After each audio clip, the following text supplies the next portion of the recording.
April 1969, Riverside International Raceway. Lloyd Ruby's Camaro just shattered the qualifying record. Its secret? An engine so radical, NASCAR inspectors tore it apart on the spot. This wasn't just a race car. It was GM's forbidden weapon, Smokey Yunick Hemi 302, born in a Florida garage, killed by corporate fear. Tonight, the true story of the engine that could have rewritten history, and why the suits silenced it. The Trans Am War and Chevy's desperation. When Ford launched the Mustang in 1964, it sparked a frenzy. The pony car era was born. Affordable, stylish, performance-oriented cars aimed at younger buyers. Chevrolet couldn't ignore the success. In 1967, they fired back with the Chevrolet Camaro, built on GM's new F-body platform shared with the Pontiac Firebird. Its name, Camaro, was a made-up term their marketers cheekily claimed meant a small, vicious animal that eats Mustangs. And while that was pure PR fiction, the Camaro's bite turned out to be very real. The Camaro offered something for everyone: inline sixes for economy-minded buyers, small block and big block for speed enthusiasts, and a sculpted body with a long hood, short rear deck, and a low, wide stance.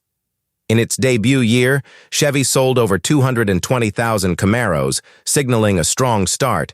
But Chevrolet wasn't just in it to sell cars. They wanted to win on the racetrack, too. In the world of American racing, prestige wasn't won on magazine covers. It was earned in the SCCA Trans-American Sedan Championship, which began in 1966. To compete in the over 2-liter class, manufacturers had to produce at least 1,000 street-legal versions of their race cars. To compete, Chevrolet needed a specialized model. The blueprint came from Vince Piggins, a quiet but brilliant engineer inside GM's Performance Products Group. He proposed a homologation special designed to exploit every inch of the Trans Am rulebook. Thus, the Z/28 was born. Introduced in December 1966, the Camaro was a homologation special. The model name itself came from Chevrolet's internal option code, RPOZ28, and the package was a blend of lightweight performance and mechanical simplicity. Unlike the standard Camaro, which offered a range of engines and creature comforts, the Z28 was a tenacious, track-focused machine. This wasn't a car built for comfort.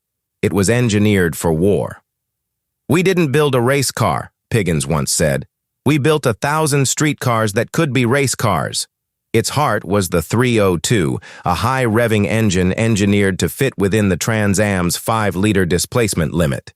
The 302 was a masterpiece of engineering, combining the block of Chevrolet's 327 with the crankshaft from the 283. This stroker configuration yielded a displacement of 302 perfectly legal for Trans Am racing. Officially rated at 290 horsepower at 5,800 RPM and 290 at 4,200 RPM, the 302 was famously underrated. Dyno tests and real-world performance suggested outputs closer to 350 to 410 horsepower in street trim, with race-tuned versions pushing even higher. The engine featured a high compression ratio of 11.0 to 1, solid lifters, a high-performance camshaft, and a Holley 4-barrel carburetor, making it a screamer that thrived at high revs. The Z/28 package wasn't just about the engine. It included a heavy-duty suspension with stiffer springs, upgraded shocks, and a reinforced chassis to handle the rigors of racing. A close-ratio 4-speed manual transmission was standard, paired with a positraction limited slip differential. Buyers could choose from 3.73 to 1 or 4.1 to 1 rear gears for optimal acceleration.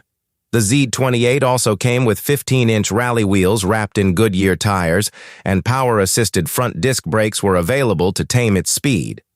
To meet SCCA homologation rules, which required at least 1,000 units to be sold to the public, Chevrolet produced 602 cars in 1967, a number that grew to 7,199 in 1968 and 20,302 in 1969 as demand soared.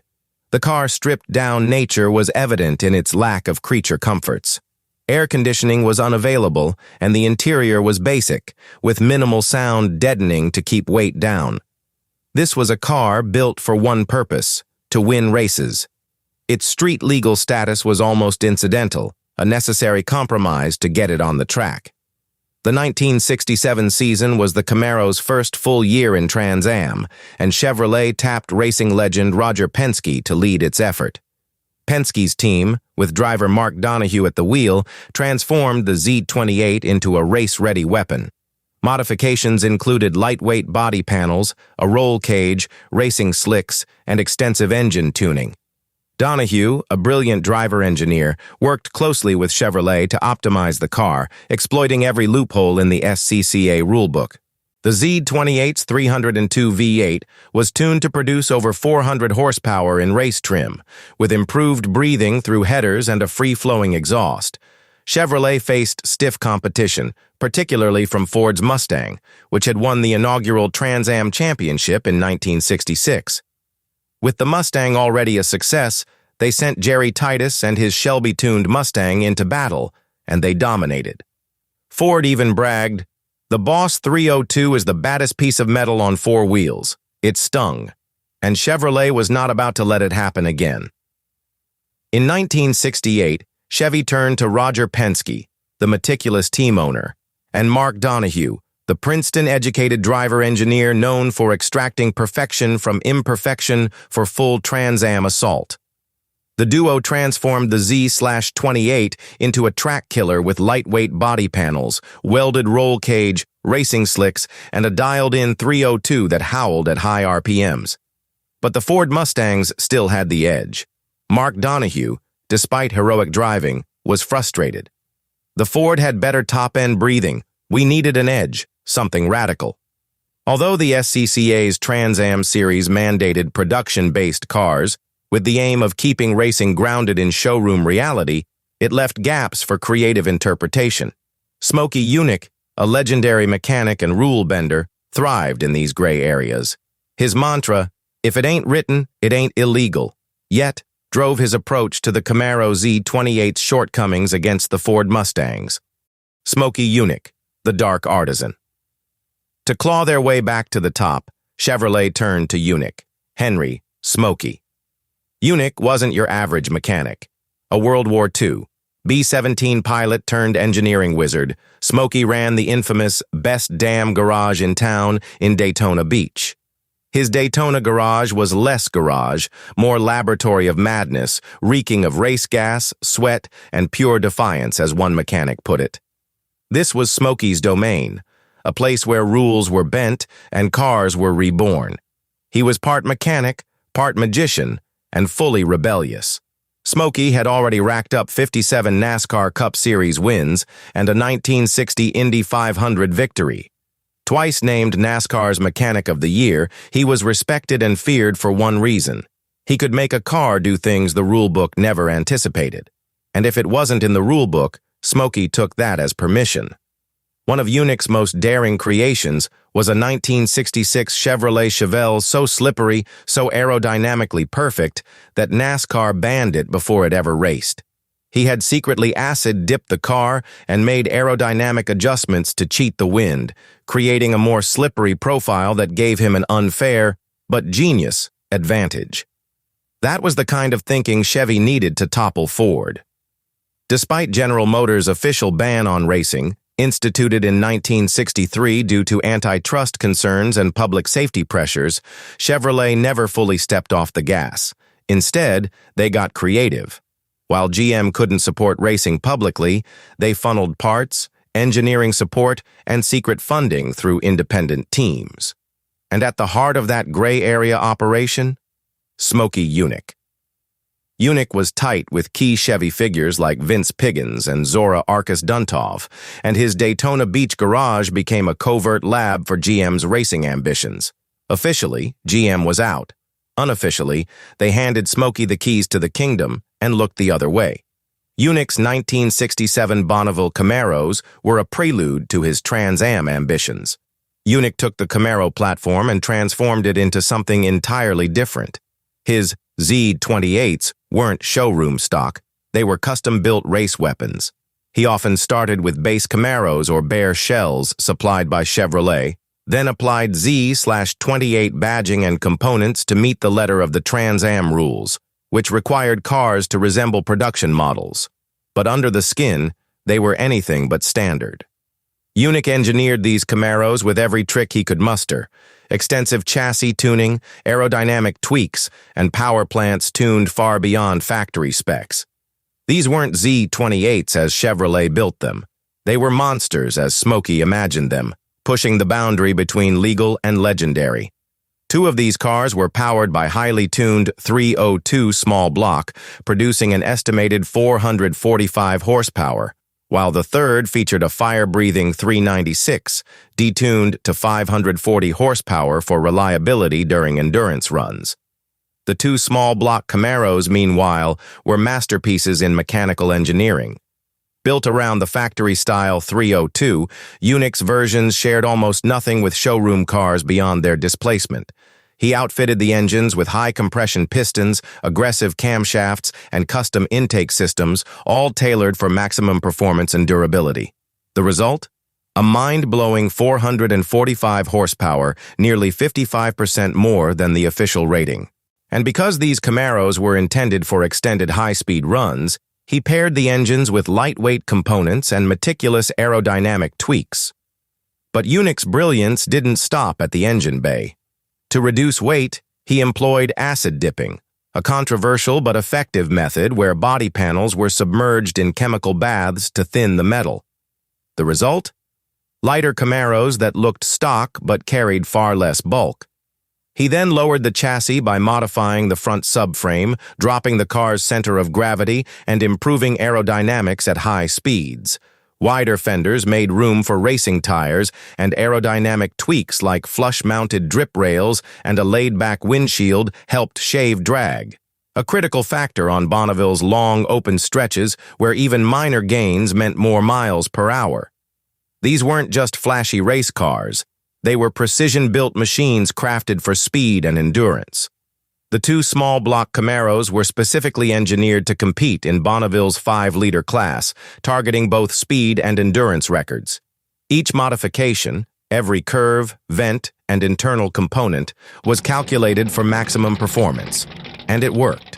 In 1967, Yunick's team reportedly set over 30 speed and endurance records, including sustained runs clocking over 170 miles per hour, a staggering feat for cars based on production vehicles. But the true beast of the bunch was the third Camaro, the one that didn't have to play by Trans Am's 305 rulebook. Built around a ferocious 396 big block, it was tuned to produce 540 horsepower, thanks to high-performance heads, a custom intake, and a specially tuned exhaust. While the engine could have pushed even higher numbers, Yunick wisely detuned it for reliability. Because in Bonneville's grueling endurance classes, lasting the run was just as important as leading the pack. This big block Camaro was a showcase of Yunick's engineering audacity. Like its small block siblings, it featured a lightweight, acid-dipped body, a lowered chassis, and aerodynamic enhancements.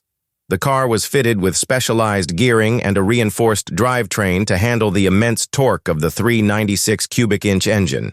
At Bonneville, it set records in higher displacement classes, reportedly achieving speeds approaching 190 miles per hour on the salt flats. Its performance showed Chevrolet's capability to compete with larger-engined rivals, even if the car was ineligible for Trans Am due to its oversized engine. To topple Ford's top-end breathing Mustangs, Smokey needed a radical edge. Enter the Porcupine Head, a revolutionary angle-plug cylinder head born from a trio of engineering renegades. Dave Martins, Chevrolet's port design sculptor, Charlie Turner, a former Chrysler Hemi guru, and Smokey himself, the mad integrator and rulebook saboteur. These canted valve heads, nicknamed the glass-jawed monster by Yunick's lead fabricator, were beautiful nightmares. Setting lash on those valves felt like defusing a bomb, the fabricator recalled. The Forbidden Engine. Unlike the standard Z28's iron-headed 302, this engine was an all-aluminum marvel, incorporating advanced components designed to maximize airflow, combustion efficiency, and power output. It wasn't just a warmed-over Z/28 engine. This was an exotic, uncompromising race weapon designed in the shadows to obliterate the Boss 302. The crown jewel of this engine? A set of wild, semi-hemispherical aluminum heads nicknamed porcupine heads for their canted valves, which looked more at home on a big block than a high-winding 302. These weren't off-the-shelf parts. Dave Martins sculpted the ports like art, while Charlie Turner shaped the combustion chambers with racing pedigree and high RPM hunger. The design moved the spark plug closer to the center of the chamber, boosting combustion efficiency, and opened the door to massive valves, 2.05-inch intakes and 1.94-inch exhausts. That's bigger than what came on the production Z/28, and big enough that engine builders joked you could fit your fist inside the ports. Massive valves ate low-end torque. This engine lived at 7,500 RPM or died screaming. But with great airflow came great trade-offs. The huge intake runners sacrificed low-end grunt for high RPM fury, making this engine a beast on the track, but a bear on the street. And the spark plug's prime position came with a cost: turbulent exhaust flow that left the heads just short of perfection. Still, on paper and in testing, this thing screamed. It revved beyond 8,000 RPM and made well over the advertised 290 horsepower. The Hemi Head 302 featured a unique aluminum cross-ram intake manifold, distinct from the standard Z28's optional cross-ram setup introduced in 1968. Not a modified part, a clean sheet design only for the Hemi heads. Smokey's hats weren't just branding, they were functional velocity stacks. This was a one-off masterpiece, purpose-built to work with the canted valves of the porcupine heads. Its runners were shaped like smooth ovals, engineered to send air charging straight into the combustion chambers with minimal turbulence and maximum velocity. And it didn't come lightly armed. Perched on top were two Holley 4,295 carburetors, each gulping down 585 CFM for a total of 1,170 cubic feet per minute. That's almost double the airflow of the production Z28 single Holley, and even outflowed the already impressive dual 600 CFM Holleys on the production Cross Ram. To tame all that fuel and air, Chevy engineers gave the plenum directional ridges, a clever fix for uneven mixture distribution, especially in cylinders 4 and 7, which often got the short end of the fuel-air stick. These ridges helped ensure every cylinder pulled its weight, even in the heat of battle. And sitting atop the carbs, a pair of Smokey hats. These weren't just air horns, they were a tribute to Smokey Yunick's signature black cowboy hat and his notorious knack for tuning systems no one else could tame. But this wasn't a street-friendly setup. There were no heat crossovers, no chokes. Cold starts? Forget about it. This was built for racing, plain and simple. Instead of relying on underhood air, it drew cool, pressurized air from the base of the windshield through a cowl induction system, perfect for building dense, power-packed mixtures at high revs. Even the mounting bolts were different. Instead of the standard small blocks horizontal bolts, this prototype used vertical ones. A subtle but clear message: this engine didn't play by the rules. With radical canted valve heads and a monster intake setup, the Hemi Head 302 already looked like something pulled from a mad scientist's sketchbook. But to truly unleash its potential, Chevrolet had to go further. And they did, with pistons forged for war. Built to squeeze every ounce of performance from the Trans Am's 305 cubic inch limit, these 12.5-to-1 compression pistons weren't your run-of-the-mill slugs. Their crowns were custom-shaped to work in harmony with the semi-hemispherical combustion chambers, making room for those dramatically angled valves while promoting efficient, explosive combustion. This wasn't just a step up from the standard Z/28's 11.01 compression. It was a giant leap, one that demanded race fuel, razor-sharp tuning, and nerves of steel. Detonation was always lurking just outside the safe zone. Topping off the Frankenstein motor were magnesium valve covers, not just for show. Oversized to clear the complex valve train and strikingly similar to big block covers, they cut weight and added to the engine's aerospace mystique. This wasn't just a race engine, it was a piece of prototype art. All the major components, heads, intake manifold, pistons, and even a lightweight aluminum water pump carried O prefix part numbers, a clear sign from GM's engineering department that these parts were never intended for mass production. They were experimental, rare, and reserved for the inner circle. A 1969 Hot Rod article, attributed to GM engineering but closely linked to Yunick himself, claimed the engine pushed out 501 horsepower, naturally aspirated from a 302. Dynoed once under perfect non-race conditions? Probably. Sustained in a 2-hour Trans Am dogfight? Unlikely. Experts like Gordon Kirby and John Lingenfelter peg reliable race output at 430 to 450 horsepower, still 100-plus horsepower over the iron head. That's over 150 horsepower more than the factory-rated Z28 and well beyond what most Trans Am competitors had ever seen. Sure, the standard Z28 was underrated at 290 horsepower, with race-prepped versions probably making 350 to 375. But 501? That wasn't just pushing the envelope, it tore it in half and lit it on fire. The driver's whisper told the real story. Lloyd Ruby, the primary test pilot for Yunick's Hemi-head Camaro, was no stranger to speed. But after his first shakedown run, he came back white-faced. "Smokey," he reportedly said, "this thing pulls like a goddamn jet fighter, but it feels like it's gonna blow sky high any second." That raw, untamed power defined the Hemi-head's edge and its danger. Riverside 1969 was the Hemi-head's moment to shine, and its spark before death. Ruby wasn't just fast, he was untouchable. The Hemi-head breathed where the Boss 302 gasped, setting a qualifying record that stunned the paddock. But then came the hammer. Disqualified for chassis violations, acid-dipped body, lowered subframe mods, not the engine itself. The engine's potential was terrifyingly real, and that scared the competition as much as it scared GM Corporate Guillotine. By early 1969, Chevrolet quietly pulled the plug on what could have been the most formidable small block in Trans Am history. Despite Smokey Yunick's tinkering and the rumored 501 horsepower dyno runs, the Hemi-head 302 was dead before it ever truly lived. The reasons weren't only mechanical, they were political, financial, and strategic GM moves. Mark Donohue and Penske Racing had already made the Z28 a championship machine. The Ironhead 302 was reliable, torquey, and deadly effective, beating Ford at their own game in 1968 and on track to do it again in 1969. Why mess with success?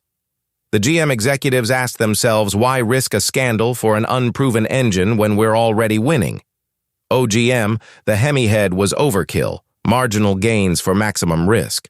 The exotic aluminum parts were expensive, fragile under stress, and didn't play well with the street-driven cars Chevrolet actually needed to sell. Worse, the engine lacked low-end torque, making it a harder sell even for racers who needed punch out of corners. Compared to what the standard 302 was already delivering, and the promise of big block beasts like the ZL1427, this side project looked more like a money pit. But why it really died went beyond cost and complexity. It was a clash of winning, fear, and corporate gamesmanship.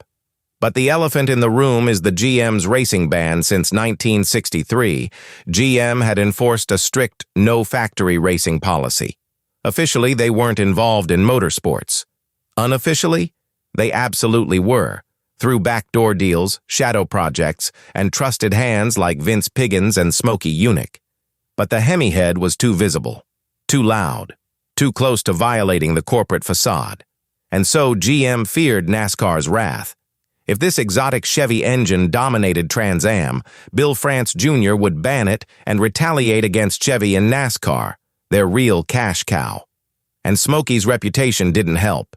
Yunick's '66 Chevelle scandal made him radioactive. Associating the Hemi-head with him guaranteed NASCAR's veto. Smokey's fury was palpable. He didn't hold back, reportedly saying, "They didn't kill it because it wouldn't work. They killed it because it would work, and they were too damn scared of France and Ford bitching about it." A few sets of heads were ever made, and a few full engines were built, but that was it. 3 complete engines? Maybe. A handful of heads, crated, forgotten. GM's greatest what if. Not nearly enough to meet any kind of homologation requirement or justify mass production. The engine never had a fighting chance. So by the spring of 1969, Chevrolet made their decision. Forget the Hemi head. Stick with the proven formula. Put the wild thing back in the box. Today, this one-off engine and car combo represents a fascinating moment in the muscle car and Trans Am racing eras, an experimental monster that could have changed the game if given the green light. Never say never. We got 3 complete engines? Maybe. A handful of heads. Crated. Forgotten. GM's greatest? What if the glass-jawed monster was silenced? Ford won the '69 Trans Am title. The ZL-1427 became legend, and Smokey Yunick's Hemi head 302. It faded into myth, until decades later, when a crate marked Project HH surfaced in a Daytona storage unit. What if GM had found its spine in 1969? What if the Hemi head had forced Ford to abandon the Boss 302 a year early? Could this engine have saved the Camaro from the 1970s oil crisis, or would its complexity and cost have doomed it anyway? Drop your take in the comments. Was Smokey's monster a lost masterpiece, or a bullet GM wisely dodged? For years, whispers floated through the muscle car underground. Stories of a Camaro that pulled like no other, of an engine with magnesium valve covers and a roar too crisp to be ordinary. Most dismissed it as legend, a ghost from the salt flats. But decades later, something strange began happening. A few rare engine builds surfaced at high-end auctions and back-alley speed shops, built from old blueprints, traded sketches, and dusty prototype parts smuggled out of shops like Yunick's. Enthusiasts and custom builders, obsessed with lost performance history, began resurrecting the Hemi head 302 in modern restomods and outlaw builds. The monster GM tried to kill was back. If it had made it to showroom floors and dealer-backed race teams, you might be driving a Smokey-built monster today. This is Paul from Rare Car Stories. Catch you next time.